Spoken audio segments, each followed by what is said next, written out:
తెలంగాణ రాష్ట్రంలో ఉన్నటువంటి రైతులకు ఎల్నినో ఎఫెక్ట్ ఉంటుందంటూ బీఆర్ఎస్ పార్టీ అలాగే ప్రతిపక్షాలు రిటైర్డ్ ఇంజనీర్లు చాలా వరకు చెప్తానే ఉన్నారు. ఇక ఏదైతే ప్రాణహిత నుంచి వెళ్ళి గోదావరి నుంచి వెళ్ళి వస్తున్నటువంటి ఆ నీటిని ఎత్తిపోసుకోవాలి, కన్నెపల్లి పంప్ హౌస్ను ఆన్ చేయాలని చెప్పేసి మొదటి నుంచి కూడా బీఆర్ఎస్ పార్టీ చెప్తా ఉంది. ఇక దానికి సంబంధించి CM Revanth Reddy press meet పెట్టడం జరిగింది. కిలాడి కమిటీ చెప్పినటువంటి మాట లేకపోతే ఎన్డీఎస్ఏ చెప్పినటువంటి మాటలు వినాలా అంటూ మీడియా ముఖంగా అడిగినటువంటి సందర్భం. మనతో పాటుగా మాట్లాడడానికి బీఆర్ఎస్ పార్టీ నాయకులు మాజీ మంత్రి జీవన్ రెడ్డి ఉన్నారు. సార్, ప్రధానంగా ముఖ్యమంత్రి రేవంత్ రెడ్డి ప్రెస్ మీట్ మీరు కూడా చూశారని భావిస్తా ఉన్నారు. మీ నాయకులను మీ సహచరులను పట్టుకొని కిలాడి కమిటీ అని ప్రస్తావిస్తూ ఉన్నారు, ఏం చెప్తారు? అంటే ఇప్పుడు కిలాడి మాటలు ఎవరు మాట్లాడుతుండే? వాస్తవంగా రేవంత్ రెడ్డి గారు ఒక ముఖ్యమంత్రిగా, ప్రభుత్వ అధినేతగా ఒక పాజిటివ్ దృక్పథంతో ఏదైతుందో ఆలోచన చేయాలి. అసలు ఆయన లోపల ఒక పాజిటివ్ దృక్పథమే లేకుండా ఇంతవరకు ఏదైతుందో కడుపు నిండా విషయం పెట్టుకొని అనే కేసీఆర్ గారి పట్ల ఈర్ష్య ద్వేషంతో నీ కేసీఆర్ గారి పట్ల ఏమైనా కోపం ఉంటూ ఉండొచ్చు, కానీ ఆ కోపం ఏదైతుందో ఇలా రాష్ట్ర ప్రజానీకానికి అది నష్టం చేకూర్చదు కదా. వీళ్ళు ఎల్నినో ప్రభావంతో ఏదైతుందో రాష్ట్రం అంతా కరువు తాండవించబోయే ఒక పరిస్థితి మనం ఎదుర్కోబోతున్నాం. దాన్ని ఏ విధంగా అధిగమించాలి, దాన్ని ఏ విధంగా అధిగమించాల్సి అని ఆలోచన చేయాలి. ఇలా కన్నెపల్లి పంప్ హౌస్ దగ్గర ఏదైతే ఉందో 93.5 లెవెల్ వాటర్ ఫ్లో ఉన్నట్టయితే వాటర్ లిఫ్ట్ చేయొచ్చు అని చెప్పని వీళ్ళ సాంకేతిక నిపుణులు అందరూ కూడా చెప్తుండ్రు. రాజకీయాలకు అతీతంగా ఆల్ పొలిటికల్ పార్టీస్ ఇవాళ ఈటల రాజేందర్ గారు చెప్పిండ్రు అని చెప్పారంటే ఆయన ఒక రాజకీయ పార్టీ ఆయన కాకుండా ఒక రైతు బిడ్డగా ఆయన వాస్తవాలు ఏదైతుందో ఆయనకు ఉండేటువంటి అవగాహనతో లిఫ్ట్ చేయొచ్చు అని చెప్పిండు. నువ్వు దాన్ని కూడా పరిగణలోకి తీసుకోకుండా నువ్వు మేడిగడ్డకు సంబంధం లేకుండా ఇక్కడ గమనించాల్సింది ఏంటంటే even without support of Medigadda barrage, ఇప్పుడు మేడిగడ్డ బ్యారేజ్ అది పునర్నిర్మాణం చేయాలి, ఆ కుంగిన 2 పియర్స్ మరమ్మతు చేపట్టబడాలి అని అంటే it may take little time. ఈ ప్రభుత్వం చేస్తా చేదో కూడా తెలియదు చెప్పంటున్నా. కానీ without it also Kannepalli pump house దగ్గర నుండి ఏదైతుందో 93.5 మీటర్ లెవెల్ నుండి వాటర్ లిఫ్ట్ చేసుకునే అవకాశం ఉంది. మీకు అన్నారం సుందెల బ్యారేజెస్ ఏదైతుందో మినిమం డ్రా లెవెల్ ఆ మినిమం డ్రా లెవెల్ మెయింటైన్ చేసుకుంటూ water can be lifted. Minimum draw level maintain చేయాలని చెప్పారంటే ఇవాళ ఇక్కడొక 4 టీఎంసీ అక్కడొక 5 టీఎంసీ అంతా మొత్తం 9 టీఎంసీ కంటే మించి నిలిపోవాల్సిన అవసరం లేదు. నీకు ఇంత ప్రాక్టికల్గా కనబడుతుంటే ఎంతవరకు నెగటివ్ అప్రోచ్ ఇవాళ ఏదైతుందో ఇదే దిగున పట్టిసీమకి వెళ్ళి లిఫ్ట్ చేస్తున్నాడు, ఇదే దిగున పట్టిసీమకి లిఫ్ట్ చేసుకుంటుండు. మరి మన అవసరాలు మనం తీర్చుకోకుండా మన అవసరాలను ఎండగట్టుకొని ఏదైతుందో దిగువ ప్రాంతానికి మేలు అనుకూరే విధంగా నీ చర్యలు ఉంటున్నావు అని చెప్పంటే ఏమనాలి? నువ్వు గురుదక్షిణ చెల్లించుకుంటున్నావు అని చెప్పని అంటే అందులో తప్పే ఉందని చెప్పంటున్నాను నేను.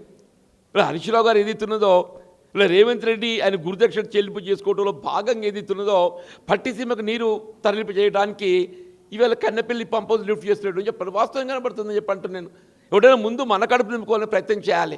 ఎగువ ప్రాంతంలో మనం ఉన్నాం. మనం నీరు వినియోగం చేసుకున్న తర్వాత దిగువకు నీరు పోతుంది. నువ్వు ఎగువన వినియోగం చేసుకోకుంటే ఏదైతే ఉందో దిగువకు నీరు వదులుతున్నావు, దాన్ని ఏమనాలి? ఇవాళ మొత్తం పంటలన్నీ ఏదైతుందో అసలు నారు పోసినోడు నాటు వేయకుండా నీకేది పునాస పంటలు మొత్తం పోయినాయి. అది పత్తి కానీ ఏదైనా కానీ చెప్పిన మొత్తం పునాస పంటలు పోయినాయి. ఇప్పుడు నాటు వేసుకుందంటే బావిలో నీళ్ళు ఉంటాయా అనేది కూడా ఎవరికి ధైర్యం వస్తుంది రైతుకు అని చెప్పంటూ నేను. అది ఆలోచన చేయకుంటే ఏదైతున్నదో రేపు రాబోయే కాలం త్రాగునీటి కొరకు కూడా సమస్యత్వం కాబోతుంది. హైదరాబాద్ నగరమే కాకుండా మొత్తం భగీరథ కూడా దీని డిపెండ్ అయి ఉన్నాయి.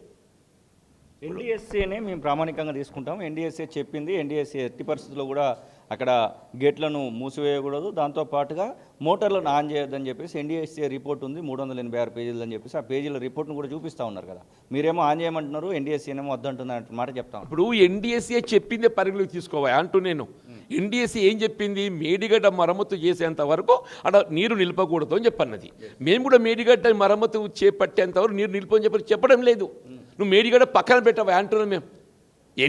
National dam safety authority Kannepalli pump house నుండి నీరు లిఫ్ట్ చేయొద్దు అని ఎక్కడ చెప్పలేదు. దయచేసి రేవంత్ రెడ్డి గారు ఏదైతుందో మొత్తం చదువుకోవే మళ్ళొకసారి. కన్నెపల్లి పంప్ హౌస్ నుండి ఏదైతుందో without support of Medigadda barrage, అక్కడ మేడిగడ్డ బ్యారేజ్ను ఆసరా చేసుకొని లిఫ్ట్ చేయొద్దు అన్నది. నువ్వు మేడిగడ్డ బ్యారేజ్ పక్కన పెట్టేసి అది పక్కన పెట్టి లిఫ్ట్ చేసుకోవడానికి ఎన్డీఎస్ఏ నీకు ఎక్కడ కూడా కన్నపల్లి పంప లిఫ్ట్ చేయొద్దని చెప్పలేదు. వీళ్ళు అన్నారం సుందీలో ఏదైతే గ్రౌటింగ్ చేసిండ్రు, అన్నారం సుందీలో గ్రౌటింగ్ చేసిండ్రు. Even this government engineers also proposed వాళ్ళు ఏదైతే ఉందో కన్నపల్లి పంప్ హౌస్ దిగువన 1 కిలోమీటర్ అటు ఇటు ఏదైతే ఉన్నదో మీరు కాపర్ డ్యామే కానీ రబ్బర్ డ్యామే కానీ ఈవెన్ ఒక బ్యారేజ్ నిర్మాణం చేసే సమయం లోపల ఏదైతే ఉందో వాటర్ ఫ్లో తగ్గితే దాన్ని ఒక పాయకెళ్ళి ఇంకో పాయకు డైవర్ట్ చేస్తారే. ఇప్పుడు ఫ్లో ఫార్చునేట్లీ అదృష్టం కొద్దీ కన్నపల్లి పంప్ హౌస్ దిక్కు నడుస్తున్నది కాబట్టి మనకి ఇబ్బంది లేదు. ఇప్పుడు ఒక మిత్రుడు అడిగిండు మీరు ఎంత లిఫ్ట్ చేస్తారో, ఇంకో 45 రోజులు 2 నెలలు లిఫ్ట్ చేస్తారో అని చెప్పాను. ఎస్, ఈ 2 మాసాలే కాదు 2 మాసాల తర్వాత కూడా లిఫ్ట్ చేయొచ్చు అని చెప్పంటు నేను. కింద దిగువన ఒక 1/2 కిలోమీటర్ దిగువన కన్నపల్లి పంప్ హౌస్ ఒక రింగ్ బండ్ వేసేయాలి. ఒక రింగ్ బండ్ వేసి మీకు 10,000 క్యూసెక్ వస్తుంది అనుకోవే, ఆ 10,000 క్యూసెక్ డైవర్ట్ చేస్తే ఏదైతే ఉందో ఆటోమేటిక్గా నీకు డైలీ ఒక టీమ్స్ లిఫ్ట్ చేయొచ్చు. సంవత్సరం మొత్తం 10 మాసాలు ఏదైతే ఉందో రోజు ఒక టీఎంసీ లిఫ్ట్ చేయొచ్చు అని చెప్పి అంటున్నా. మొత్తం తెలంగాణ రాష్ట్రం ఇటు ఎన్టీపీసీ పవర్ జనరేషనే కానీ, సింగరేణి పవర్ జనరేషనే కానీ, వీళ్ళ డ్రింకింగ్ వాటరే కానీ, సాగునీరే కానీ, చెరువులు కుంటలు నింపుకొని ఏదైతుందో మనకు కొంత ఈ ఎల్లినో ప్రభావాన్ని అధిగమించవచ్చు. నేను అందుకే ఏమంటున్నానంటే రేవంత్ రెడ్డి గారు కొంత పాజిటివ్ దృక్పథంతో ఆలోచించేవి అంటున్నా. ఒక ముఖ్యమంత్రి ప్రభుత్వం అనేది ఎప్పటికీ పాజిటివ్ దృక్పథంతో ఉండాలని చెప్పంటున్నాను. నువ్వు ఎంతవరకు కడుపు నిండా విషయం పెట్టుకొని నీ కళలో కూడా కేసీఆర్ కనబడతాడు అని చెప్పంటున్నాను. కేసీఆర్ గారి పట్ల ఈర్ష్యా ద్వేషంతో వీళ్ళ కన్నపల్లి పంప్ హౌస్ ఆన్ చేస్తే కేసీఆర్కు పేరు వస్తుంది. కాబట్టి ఏది ఇస్తుందో దీన్ని ఏదో విధంగా వంకలు పెట్టి ఆపేయాలి. ఏమనంటే కాళేశ్వరం 1,00,000 కోట్లు, కాళేశ్వరం 1,00,000 కోట్ల మీద వ్యయం టోటల్ ప్రాజెక్ట్ కాస్ట్. వీళ్ళ మేడిగడ్డ బ్యారేజ్ కాస్ట్ ఎంత? It is just 4,700 crores. అంటే మొత్తం ప్రాజెక్టు వ్యయం లోపల మేడిగడ్డ బ్యారేజ్ నిర్మాణ వ్యయం నాట్ even 5%. అందులో కృంగినేన్ని 2 పియర్స్. ఆ 2 పియర్స్ మరమ్మతు చేపట్టాలని చెప్పంటే 500 కోట్లు అవుతాయి. వీళ్ళ నిర్మాణం చేసినటువంటి ఒక సంస్థ ఎలాంటి ఏదైతుందో వీళ్ళు డిఫెక్టివ్ లయబిలిటీ కింద వాళ్ళే చేస్తామని చెప్పన్నారు. ప్రభుత్వం మీద పైసా ఖర్చు లేకుండా ప్రజలపై భారం లేకుండా రిస్టోర్ చేసుకునే అవకాశం ఉంటే ఎన్డీఎస్ఏ నేను ఏదైతుందో కన్నపల్లి పంపకు వెళ్ళి మీరు లిఫ్ట్ చేయదని ఎక్కడ చెప్పలేదు అని 300 పేజీలు చదువుకోమని అంటున్నాను.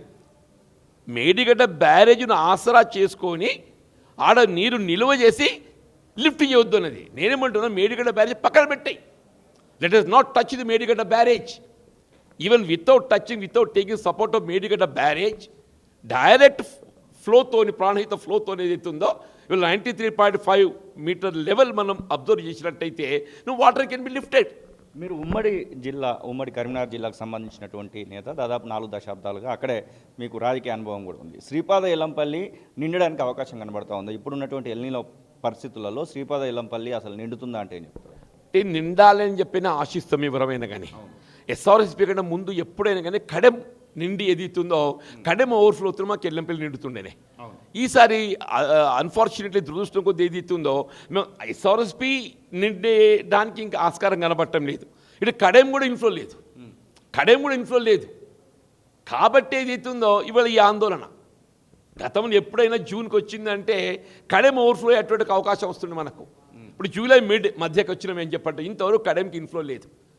ఎల్లంపల్లి ఎప్పుడైనా ఎస్ఆర్ఎస్పీకి సంబంధం లేకుండా కడెం ఓవర్ఫ్లోతో ఏదైతుందో నిండే అవకాశం ఉండే.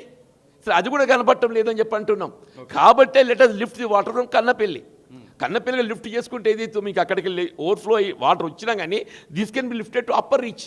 మిడిమానర్ లిఫ్ట్ చేసుకోవచ్చు. మిడిమానర్కి వెళ్ళి ఏదైతుందో కొండపోచమ్మ సాగర్, మల్లన్న సాగర్ నీకు ఎక్కడికంటే అక్కడ లిఫ్ట్ చేసుకొని స్టోర్ చేసుకోవచ్చు. నష్టపోయేదేం లేదు కదా. ఇలా భవిష్యత్తు ఏదైతుందో మనకు అంధకారం కళ్ళ గొట్టినట్టు కనబడుతుంది. ఎల్నినో ప్రభావంతో ఏదైతుందో రాష్ట్రం ఏ విధంగా కరువు ఎదుర్కోబోతుంది అనేటువంటిగా కళ్ళ కట్టినట్టు కనబడుతుంది. దాన్ని ఏ విధంగా అధిగమించాలి అనేటువంటి భావన ఆలోచించవలసింది ప్రభుత్వ బాధ్యత. ఒకళ్ళు ఇప్పుడు వాటర్ లిఫ్ట్ చేయక ఈ కరువేగిన రాష్ట్ర ప్రజానికి నిబంధనలు గురి చేస్తే ఇది ప్రకృతి ప్రసాదించిన కరువు కాదు. ఇది ఇలా రేవంత్ రెడ్డి ప్రభుత్వ నిర్లక్ష్యంతో మానవ తప్పిదంతో ఏదైతుందో రేవంత్ రెడ్డి నిర్లక్ష్యంతో ప్రభుత్వ నిర్లక్ష్యంతో ఏదైతుందో రేపు రాష్ట్ర ప్రజానీకం ఇబ్బందులు ఎదుర్కోబోతున్నారు. దానికి రేవంత్ రెడ్డి గారి బాధ్యత వహించాలంటున్నారు.